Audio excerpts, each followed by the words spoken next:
Hello everyone, this lecture is on culture and communication in the medieval India. It is a part of your paper on media, culture and society. In this lecture, we will learn about the relationship between culture and communication in the medieval India. You will learn the richness of cultural traditions, language, literature, along with the development of postal services during the medieval period. This lecture will help you to understand the rise of language and literature, cultural traditions through contacts and encounters, and the rise of communicational apparatus through postal services during the medieval period. Medieval age is filled with a vibrant history of immense changes in almost every aspect of the society, ranging from literary to cultural traditions of performing arts, architecture, painting, poetry, drama, music and dance that have deeply influenced the succeeding generations.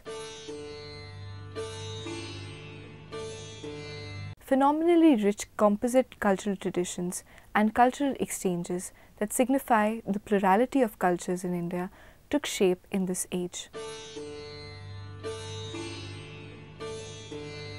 Medieval age attests a phenomenal growth of dialects into languages, yielding strong literary works. Prakrit, Tamil and Sanskrit were already enjoying a supreme authority. In the medieval age, fusions of folk and elite was common, implying that languages developed through a long process of cultural assimilation. Urdu language is one such incontrovertible proof of cultural exchanges. Along with the formation of new bhashas such as Urdu, Semitic, Arabian and Persian were influencing and enriching the vocabulary of Sanskrit, Prakrit and Tamil. Regional languages gained stability and maturity, producing some of the finest poetry. The emerging modern Indian languages, including Urdu, constitute the voice of the medieval India. All had a phenomenal growth and development in the medieval times, involving all aspects of life: history, politics, literature, architecture, music, theatre, customs and beliefs. In short, the whole of the culture yielded literature of extraordinary merit. Translations and adaptations of literary works was impressive. Padmavat of Malik Muhammad Jaisi, a Sufi saint, elucidated the syncretism of Sufi ideas on the relation of the soul with God and Hindu idea of Maya. Similarly, religious syncretism at various levels were taking place. Sufism and Bhakti were prominent examples. At the same time, there were many remarkable contributions in the field of science and technology. Hence, the process of assimilation and convergence resulted in the development of a new enriched culture. The empire had a constant need of gathering intelligence information. An efficient system of communication was required to serve the communicational needs of the empire, without which it would not have survived or sustained for so long. The requirement of an efficient communication system began with the emergence of the state in ancient India and accelerated with further advancements in material conditions of the society. As Habib suggests, with their large empire, the Mughals needed to organize a system whereby news and orders could be conveyed rapidly over great distances. The organization was essentially based on twin methods of relay runners and relay horses. Relay runners and relay horses were integral to the dark jockey system introduced by the Mughals. Their communicational apparatus relied mainly on the postal services. The postal services, as we understand them today, are of recent origin. Britishers introduced the mail services as we know of them today. Medieval India had a very different kind of postal service. Prior to 1837, there was no general postal system. The postal services were meant to cater to the rulers and not to the common people. It only served the empire's need of maintaining communication between different parts of the kingdom and keep them in close touch for administrative purposes. We know that homing pigeons have been used as message carriers from the earliest of times. In ancient India, the Mauryan Empire had an efficient communication system. The earliest evidence of a systematic postal service using foot messengers or mail runners were found in ancient India during the reign of Chandragupta Maurya. Communication service was established to serve the needs of intelligence gathering and collection of revenue data. Similarly, Ashoka also devised an efficient system of communication to maintain his empire. During this time, camels were also used to carry mail in northern part of India, such as Jaipur. With the advancement of the society, new methods of speedy delivery of messages were invented. Medieval India had established the early form of postal services called dak chowkis in India, in which they continued with the foot runners and established formal horse posts for speedy message service. They were mainly used by kings and merchants. Mail runners had been a source of attraction for their bravery and speed of conveyance. By 14th century, there was a well-organized state institution of intelligence gathering through horse and foot posts. The earliest recorded instances of post in medieval India seems to have been established by Alauddin Khilji, the Pathan ruler. He established horse and foot posts during his army expeditions to furnish him with military news. He also monitored everyday occurrence of his kingdom through daily reports. Similarly, Sikandar Lodi and Babur are also mentioned by historians in connection with the developments in their postal services. Emperor Babur is said to have ordered the measurement of Agra-Kabul road and developed horse courier system to serve the postal and army link with his capital at Agra. He also established Char Dwaris, which served as watchtowers all along the way to ensure safety. The reign of Emperor Sher Shah is considered a landmark in the history of medieval India. He constructed roads and sarais. He built approximately 1700 sarais on various roads, and 2 horses and a set of footmen were stationed at every dak chowki at a distance of every 5 kilometers. He deployed almost 3,400 horses for the work of post. Hence, his contribution in establishing the horse post was remarkable. Emperor Akbar is credited with establishing camel post in India. The foot runners, called harka-ra, were the mainstay of this communicational apparatus along with the horses. They were not just the dak carriers, but also worked as intelligence agent for the system. Harka-ras ran for almost 20 miles in a day. The Mughal Empire was said to have been served by 4,000 imperial harka-ras. Awadh alone, in the 1770s, was said to have had 20,000 harka-ras, that is about 1 spy runner for every 2 regular soldiers. The postal system was not open to the public. The couriers were usually enjoined not to convey private mail. The harka-ras were supposed to submit an undertaking that they would not carry any paper of private person along with the official paper. For the ordinary private persons, there were patamars or bazaar kasits, also known as bazaar couriers, town that they would be going to such and such place and invite the public to entrust them with their letters for that particular place. The origin of the public post as we understand them today in India may be traced to the colonial India. The harka-ras did not undergo any formal training except that they were trained within their families or were apprenticed to caste members who taught them skills of running and survival in hostile territory. As far as their social background is concerned, It is argued that the harka-ras belonged to the Mayo community and were called dark Mayoras.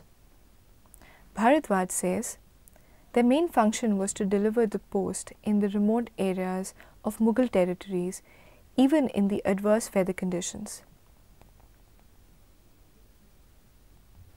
Another section of the Mayos, called khidmatiyas, served as personal bodyguards to the emperor and as security guards in the royal palace and Mughal forts. They were regarded as the most loyal and faithful and efficient servants of the Mughal state. In fact, Akbar trusted the Mayoras so much that he kept them as his bodyguards. He administratively and politically integrated the Mewat region into Mughal state, but also brought the social assimilation of the Mayos. Once Akbar had developed the Mughal Dak with the help of the Mayoras, the other Mughal emperors followed the same policy. Mayoras were mainly dak carriers during the reign of Aurangzeb. Akbar is known to have developed the postal system that contributes in the safety and consolidation of the empire. He enrolled many young Mayos into his postal system who could run fast and survive in hostile weather and terrain. Bharadwaj argues, Akbar successfully transformed the potential of the youth of the Mayo community into their being loyal and faithful servants for the Mughal state. The religious background of Mayos is an interesting confluence of communication and culture. Their religious practices signify a process of cultural interaction. The cultural interaction with the Mughals shaped many of their practices. Since the dark Mayoras were living in close proximity to Islamic culture, they adopted many customs and rituals associated with the Mughal officials and the court. They participated in their festivals such as Eid al-Fitr, Ramzan fast, Shabarat. They also took part in the Urs of Khwaja Muinuddin Chishti. Since they were closely observing these festivals, they started celebrating this in their own villages after retiring from their jobs. But at the same time, they were celebrating Holi, Janmashtami, Dussehra and Diwali. The village deities were the same as those of Hindus. We have a whole cultural gamut attached to the backbone of the Mughal communication apparatus, that is, the foot runner. Similarly, the horse, which was of great importance in the two branches of the government, that is, warfare and the postal system, also guided the priorities and routes of the Mughal trade. The fine quality horses were imported from Arabia and Persia. Breeding of these horses was also encouraged. Thus, notwithstanding the considerable import of horses from abroad and the extensive breeding at home, horse transport was almost entirely absent in medieval India. The ox, the buffalo, and the camel were thus the only important carriers. Buffalo and oxen were used in all parts, camels generally in the Rajputana region, Sindh and Punjab. Camels were besides the only beasts of burden that were employed in the caravan trade to Western and Central Asia. All these animals not only drew carts, coaches, and carried goods on their backs, but also formed the principal means of conveyance for the general mass of the people. Another instance of such cultural interaction linked with the communicational apparatus are the Banjaras, the nomadic tribe. They formed an important part of the communicational apparatus of the Mughal Empire. Banjaras primarily engaged in the food grain transportation and other commodities on the back of their animals. The Mughals incorporated them into their army. They maintained a key role in many military campaigns of the Mughal emperors.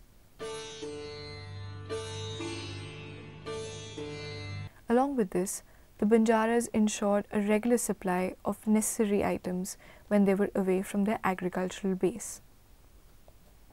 They not only supplied the needs of the civil population, but were often employed to supply provisions to large armies in the field. They thus constituted an important element in the social organization of India before the era of the railroad, and in many parts were indispensable for the purpose of land transport. Since we are discussing the official communication services of the medieval India, it is obvious that the empire had news reporters. According to Pernau and Jaffrey, each ruler attempted to appoint his own news writer. The Akbar Nawais, for example, at many of the focal points in the subcontinent as possible. They reported either on a daily or on a bi-weekly basis. These handwritten newsletters, Akbarat, are well known for the 17th and the 18th centuries. There were various news reporters in different parts of the empire who were known as the Wakai Navis or the Wakai Nigar, the Savanik Nigar, and the Khufia Navis, including the harka-ras. They regularly provided news from the provincial centres to the capital. The number of dispatches sent from the provincial centres to the capital might have changed from time to time, but their frequency clearly indicates the necessity of maintenance of a regular system of post throughout the empire. And that system was well maintained at least to the middle of the 18th century. The Wakai Nigar worked in the various district and city courts, including offices, and the Savai Nigar reported the rumours.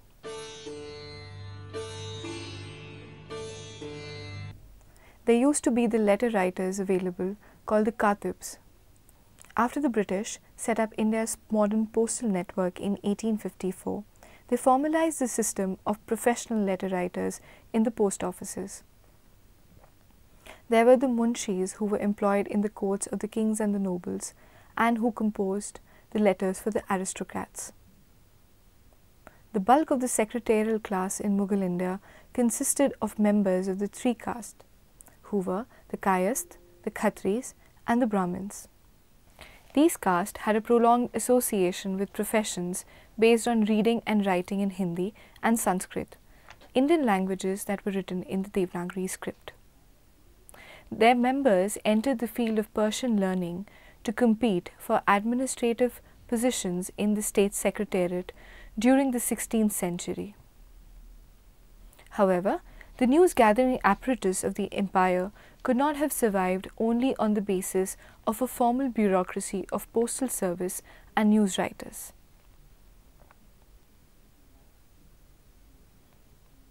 Itinerant specialists were an important source of knowledge for the ruler. Kings and nobles patronized wandering holy men, astrologers, physicians, and even musicians, partly because they could bring recent news from their travels. The Sufi mystics, especially members of the unorganized Sufi sects, were welcomed by the whole elite. These men made regular pilgrimages throughout India and Central Asia. They gave spiritual counsel, practiced the healing arts, and listened to the concerns of thousands of men and women. Their unworldly status gave them the right and the duty to tell men of power the truth without any restraint. They carried information between noble houses and especially between their women's quarters.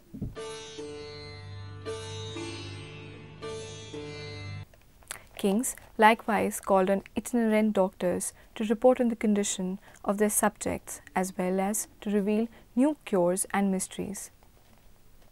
Beyond these unofficial agencies lay a petty economy of information. Bazarians or bazaar rumor mongers were an identifiable group of people who leaked official news to the wider population. They provided grist to the mill of a horde of canny people: midwives, barbers, prostitutes and dancing girls, druggists, bards, itinerant physicians, wandering adepts of the philosopher's stone, amulet sellers, and even sweepers. A good source of day-to-day information were the marriage brokers, that is, women who procured partners for difficult marriages. Thus, in this lecture, you learned about the relationship between culture and communication in medieval India through the dominant means of communication, that is, the postal system, which was based on foot runners and horse posts. We discussed the social and cultural aspects of postal system, focusing on harka-ra, the foot runner, and the intelligence agent.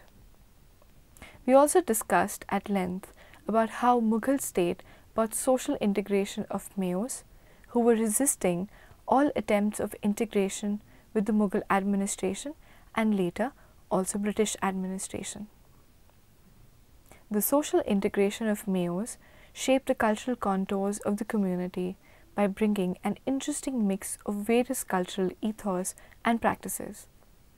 Similarly, horses and their importance in cavalry and postal system produced economic constraints and priorities. For more details, please read the modules carefully and attempt the questions given at the end of each module. Thank you.